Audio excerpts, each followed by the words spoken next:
మత్తయి సువార్త 13వ అధ్యాయం. ఆ దినమందు యేసు ఇంటి నుండి వెళ్లి సముద్ర తీరమున కూర్చుండెను. బహుజన సమూహములు తన యొద్దకు కూడి వచ్చినందున ఆయన దోణి ఎక్కి కూర్చుండెను. ఆ జనులందరూ దరిని నిలిచియుండగా ఆయన వారిని చూచి చాలా సంగతులను ఉపమానరీతిగా చెప్పెను. ఎట్లనగా, ఇదిగో, విత్తువాడు విత్తుటకు బయలు వెళ్ళెను. వాడు విత్తుచుండగా కొన్ని విత్తనములు త్రోవ ప్రక్కన పడెను. పక్షులు వచ్చి వాటిని మ్రింగివేసెను. కొన్ని చాలా మన్నులేని రాతినేలన పడెను. అక్కడ మన్ను లోతుగా ఉండనందున అవి వెంటనే మొలిచెను గాని, సూర్యుడు ఉదయించినప్పుడు అవి మాడి వేరు లేనందున ఎండిపోయెను. కొన్ని ముండ్ల పొదలలో పడెను. ముండ్ల పొదలు ఎదిగి వాటిని అణిచివేసెను. కొన్ని మంచి నేలను పడి, ఒకటి 100 ఒకటి 60 ఒకటి 30 ఫలించెను. చెవులు గలవాడు వినుగాక అని చెప్పెను. తర్వాత శిష్యులు వచ్చి, నీవు ఉపమానరీతిగా ఎందుకు వారితో మాటలాడుచున్నావని ఆయనను అడుగగా, ఆయన వారితో ఇట్లనెను, పరలోక రాజ్య మర్మములు ఎరుగుట మీకు అనుగ్రహింపబడియున్నది గాని వారికి అనుగ్రహింపబడలేదు. కలిగిన వానికే ఇయ్యబడును, వానికి సమృద్ధి కలుగును. లేనివానికి కలిగినదియు వాని యొద్ద నుండి తీసివేయబడును. మరియు వారు చూచుచుండియు చూడరు, వినుచుండియు వినకయు గ్రహింపకయునున్నారు. ఇందు నిమిత్తము నేను ఉపమాన రీతిగా వారికి బోధించుచున్నాను. ఈ ప్రజలు కన్నులార చూచి, చెవులార విని, హృదయముతో గ్రహించి మనస్సు త్రిప్పుకొని నా వలన స్వస్థత పొందకుండునట్లు వారి హృదయము క్రొవ్వినది. వారి చెవులు వినుటకు మందములైనవి. వారు తమ కన్నులు మూసుకొనియున్నారు గనక మీరు వినుట మట్టుకు విందురుగాని గ్రహింపనే గ్రహింపరు, చూచుట మట్టుకు చూతురుగాని ఎంతమాత్రమును తెలుసుకొనురని యెషయా చెప్పిన ప్రవచనము వీరి విషయమై నెరవేరుచున్నది. అయితే మీ కన్నులు చూచుచున్నవి గనక అవి ధన్యములైనవి, మీ చెవులు వినుచున్నవి గనక అవి ధన్యములైనవి.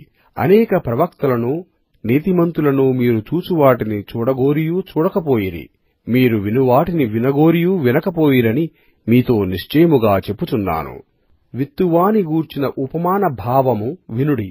ఎవడైనను రాజ్యమును గూర్చిన వాక్యము వినియు గ్రహింపకయుండగా దుష్టుడు వచ్చి వాని హృదయములో విత్తబడిన దానిని ఎత్తుకొనిపోవును. త్రోవ ప్రక్కన విత్తబడినవాడు వీడే. రాతినేలను విత్తబడినవాడు వాక్యము విని వెంటనే సంతోషముతో దానినంగీకరించువాడు.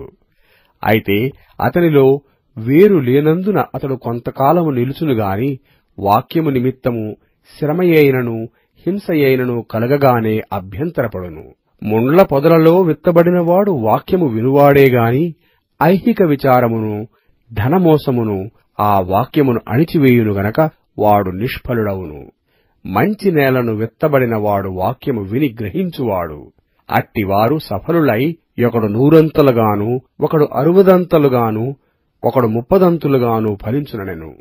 ఆయన మరియొక ఉపమానము వారితో చెప్పెను.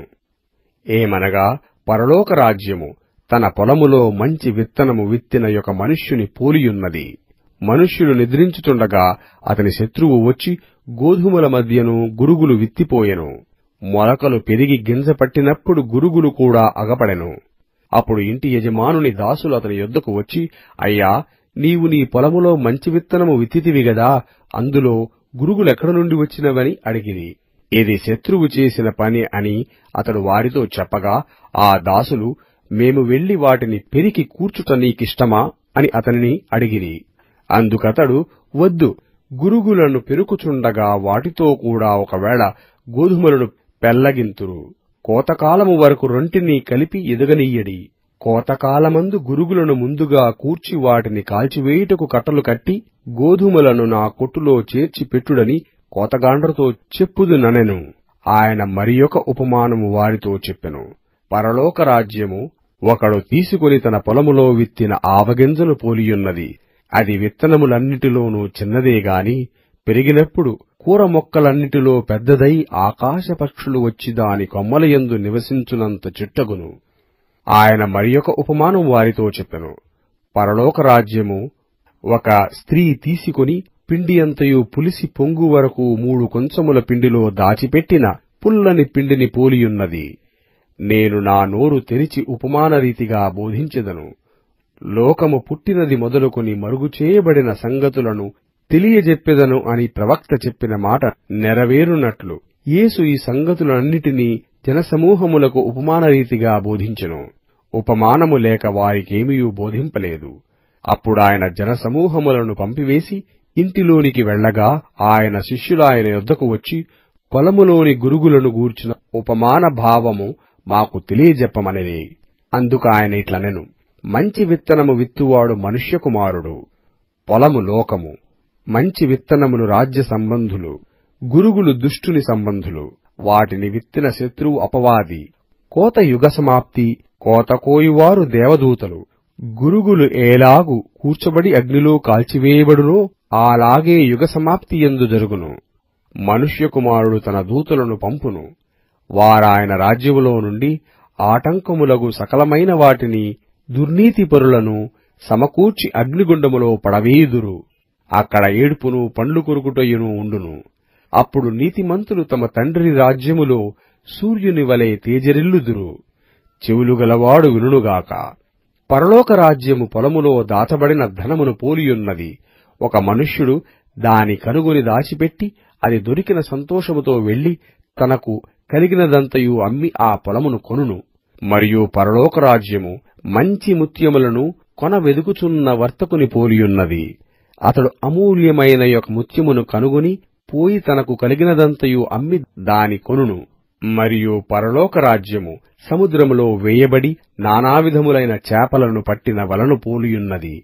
అది నిండినప్పుడు దానిని దరికి లాగి కూర్చుండి మంచి వాటిని గంపలలో చేర్చి చెడ్డవాటిని బయట పారవేయుదురు. అలాగే యుగ సమాప్తి యందు జరుగును. దేవదూతలు వచ్చి నీతిమంతులలో నుండి దుష్టులను వేరుపరిచి వీరిని అగ్నిగుండములో పడవేయుదురు. అక్కడ ఏడ్పును పండ్లు కొరుకుటయును ఉండును. వీటినన్నిటినీ మీరు గ్రహించితిరా అని వారిని అడుగగా వారు గ్రహించితిమనిరి. ఆయన అందువలన పరలోక రాజ్యములో శిష్యుడుగా చేరిన ప్రతి శాస్త్రియు తన ధన నిధిలో నుండి క్రొత్త పదార్థములను పాత పదార్థములను వెలుపలికి తెచ్చు ఇంటి యజమానుని పోలియున్నాడని వారితో చెప్పెను. యేసు ఈ ఉపమానములు చెప్పి చాలించిన తరువాత ఆయన అక్కడ నుండి వెళ్లి స్వదేశమునకు వచ్చి సమాజ మందిరములలో వారికి బోధించుచుండెను. అందువలన వారాశ్చర్యపడి ఈ జ్ఞానమును ఈ అద్భుతములను ఇతనికి ఎక్కడ నుండి వచ్చినవి? ఇతడు వడ్లవాని కుమారుడు కాడా?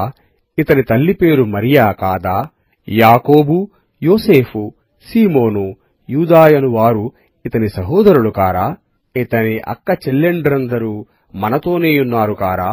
ఇతనికి ఈ కార్యములన్నీయు ఎక్కడ నుండి వచ్చెనని చెప్పుకొని ఆయన విషయమై అభ్యంతరపడిరి.